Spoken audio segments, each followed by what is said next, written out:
রান্না বান্না হয়ে গেল নাকি? এখন সব ঘরের কাজ করে ফেলছো? খুব তাড়াতাড়ি রান্না হয়ে গেল তো আজকে। মা, একটু আমার বন্ধুদের সবাইকে রান্নাগুলো দেখাও না, কি রেঁধেছো। আয়, এই দেখো, এক হাঁড়ি গরম গরম ভাত দেখেছো?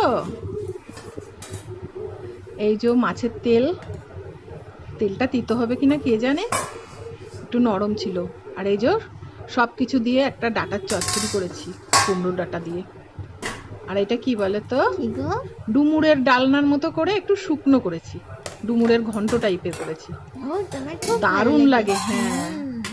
আর এটা হচ্ছে কাতলা মাছ দিয়ে কালো জিরে বেটে, জিরে, কালো জিরে, শুকনো লঙ্কা বেটে একটা পাতলা ঝোল করেছি। ভালো হয়েছে না?